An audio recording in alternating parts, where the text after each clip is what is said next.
Kalau bicara tentang Alkitab, Prof. Egi, bahwa banyak kontradiksi, saya juga tinggal klik website kontradiksi Al-Quran, juga banyak sekali. Tinggal saya klik websitenya ini, kontradiksi, keluar semua juga sama.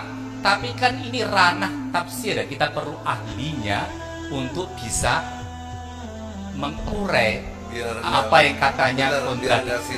Contoh klik satu ada kontradiksi di Quran. Yang mana ayat berapa dengan ayat berapa? Nanti ya Prof ya. Jangan nanti, sekarang. Kok fitnah sudah. Ini waktunya nggak bilang banyak lagi.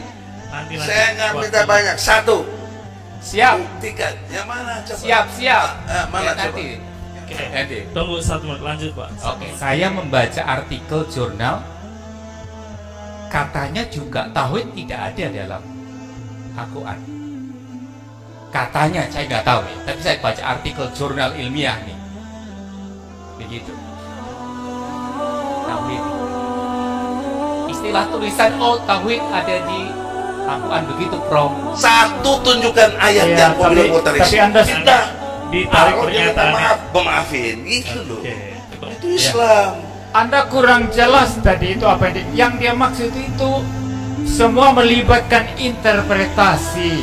Kalau kami mau sebagai orang Kristen mencari-cari begitu saja kontradiksi Al-Quran, Ya. itu mudah didapatkan, tapi itu interpretasi yang menurut Kristen yang Anda tidak terima begitu. Jadi ini masalah interpretasi, bukan masalah menghina.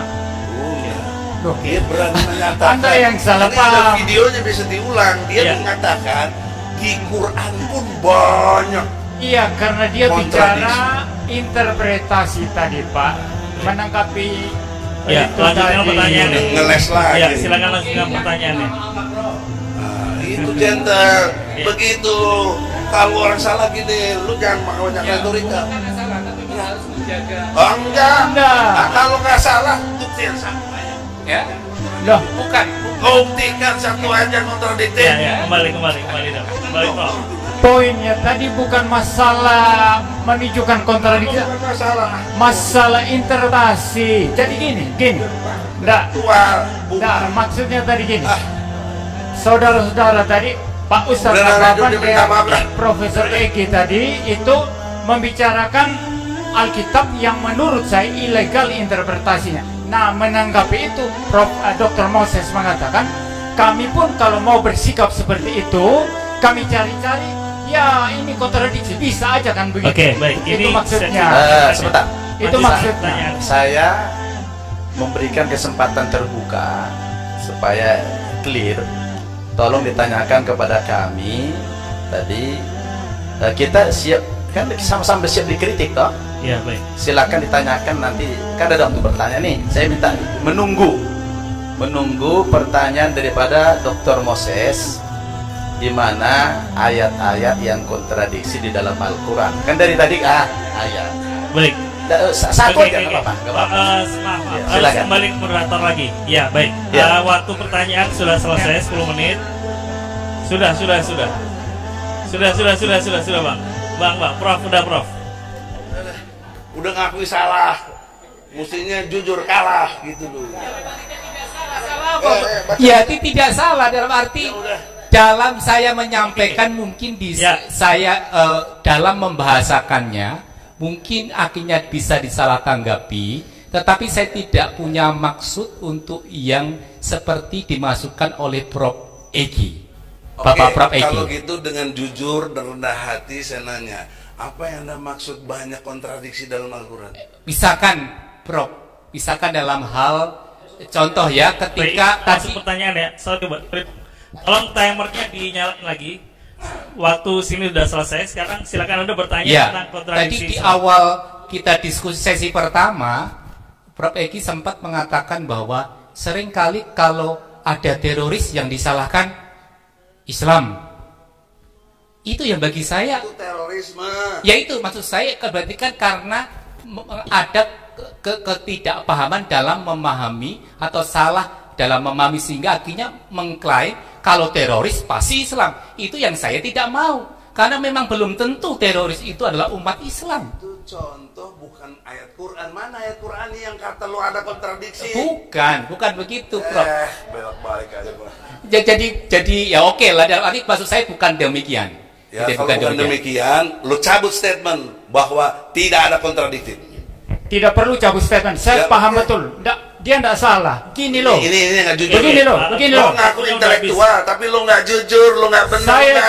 Saya jujur. Gini loh, Pak. Jujur apaan? Pak Profesor, gini. Bang, Anda boleh tanya mana kontradiksinya? Maaf, saya ambil alih. Udah, ini waktu gue lo ambil aja.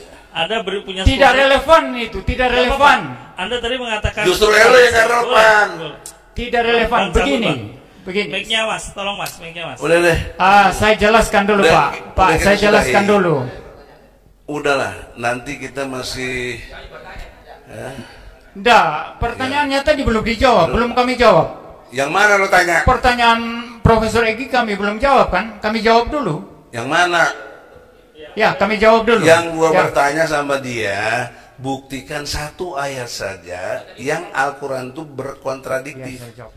Saya dari tadi sangat menunggu sebenarnya pertanyaan Pendeta Moses seputar kontradiksi dalam Al-Quran itu. Saya pengen sekali.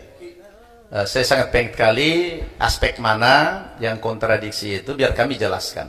Jadi itu penting sekali. Boleh saya kasih waktu sebentar, boleh nggak? Saya penasaran saya. Boleh nggak ditanyakan ke saya yang kontradiksi tadi dalam Al-Quran, contohnya? Oke, yang saya tanyakan tadi begitu tadi. Kan ternyata dalam hal tafsir ketika saya perjelas tadi, ketika menafsirkan bahwa misalkan dalam kekristenan dipahami ditafsirkan oleh umat lain. Makanya tadi saya memberikan contoh apa yang dikatakan oleh Prof. Egi, itu ya, tentang kalau ada terorisme selalu yang disalahkan adalah umat yang ini. Padahal saya juga tahu banyak terorisme yang bukan dari umat Islam. Enggak, yang kontradiksi itu pertanyaan. Iya, kontradiksi adalah dalam cara memahami itu gitu loh. Contohnya memahami. Dikasih contoh aja dulu. Kasih contoh kita. Dikasih contoh. Dikasih contoh ayatnya, Kak. Saya tidak tahu. Oh. Saya tidak tahu. Iya. Jadi kalau kita kan baik, saya jawab. Iya. Saya jawab. Giliran saya. Jadi barangkali kita harus memahami tema ini ya.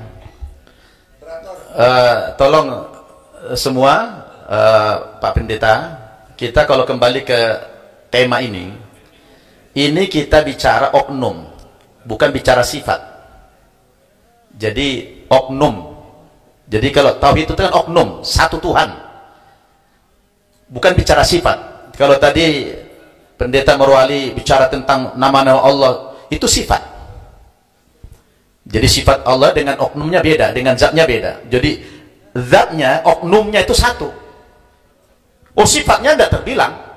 Allah itu maha penyayang, maha pengampun, maha pengasih, maha pemberi. Itu sifat. Yang kita bahas ini adalah bagaimana melogikakan tauhid. Cukup dengan Tuhan satu, kan gitu. Boleh nggak saya potong Pak tanya? Yes, boleh, nggak apa-apa. Yang ingin saya tanyakan, kalau itu sifat, kalau hanya satu saja, tidak ada yang lain sejak kekal, hanya satu saja, satu oknum saja, bagaimana yang maha kasih dan maha adil itu direalisasikan? Baik. Jadi kembali saya ke tema ini. Saya tadi bikin satu analogi memahami konsep satu Tuhan. Jadi tadi dibilang di dalam Al-Quran tidak ada kata tauhid, kan gitu. Tauhid itu dari kata wahid, artinya satu. Itu kan bahasa Arab aja. Itu kan persoalan bahasa, ya. Tauhid sama dengan kalimat wahid, satu. Wahid itu satu, jadi berarti tunggal, esa, gitu kan. Nah, sangat logis kalau Tuhan satu, dan sangat irasional kalau Tuhan lebih dari satu. Di dunia saja saya katakan tadi, kalau ada dua yang memimpin dalam satu negara misalnya, itu akan terjadi kerusakan, akan berantem. Apalagi dalam konteks mengatur alam ini, sangat logis kalau satu Tuhan. Saya potong lagi ini. Iya, silakan. Pertanyaannya, apakah dalam pemahaman kami memiliki lebih dari satu Tuhan? Oh iya. Kalau kembali kepada teks, kembali ini tadi yang kami sampaikan karena pendeta Marwali selalu mengatakan kalian tidak punya otoritas menafsirkan kitab suci kami. Kok rumit amat? Sebenarnya kembali kepada teks yang kita bicarakan ini teksnya ada. Jadi contoh. Perdebatan ini konsep kami yang Anda serang sekarang, bukan tafsiran Anda terhadap Alkitab. Konsep kami tentang Trinitas itu yang Anda serang. Silakan. Jangan mengutip Alkitab. Itu tafsiran Anda terhadap Alkitab nanti. Nah, justru saya menjawab pertanyaan beliau. Nah, tadi kan jadi saya jawab. Satu Tuhan itu logis, gitu kan? Yang dalam Al-Quran kami tadi katakan, lau kana fihima alihatun illallah la fasadata. Kalau di langit dan di bumi ada Tuhan yang macam-macam, maka terjadilah kehancuran, kata Allah. Memang logis. Dalam bernegara saja 2 pemimpin, apalagi 3, apalagi lebih, hancur. Maka Allah itu zatnya adalah satu oknumnya, tidak berbilang, tidak ada istilah-istilah yang lain, tidak ada terminologi oh Tuhan Bapa, Tuhan Anak, Tuhan Roh Kudus, itu tidak ada. Jadi mudah sekali. Maka kalau Anda membaca Al-Quran kami terbuka dibaca Al-Qurannya dan terbuka untuk ditafsiri, asal punya otoritas kemampuan bahasa, karena Al-Quran kami berbahasa Arab. Jadi terbuka, tidak ada pelarangan. Orang Kristen tidak boleh belajar dan menafsirkan Al-Quran. Boleh, kalau punya kemampuan di bidang itu. Silakan, terbuka kok. Gitu kan? Jadi, mau tanya? Jadi pertanyaan saya tadi Pak, bagaimana yang satu itu, bagaimana yang satu itu bisa merealisasikan sifatnya yang maha kasih dan maha adil? Karena kan satu tidak ada yang lain nih. Iya. Satu pribadi tadi itu. Satu oknum tadi. Kan Tuhan itu maha segala-galanya. Ya, bagaimana realisasinya? Ya, ini kita sekarang Allah maha kasih. Ya, ini kita dapat rahmat. Ya, kasih Allah. Itu kan kasih Allah.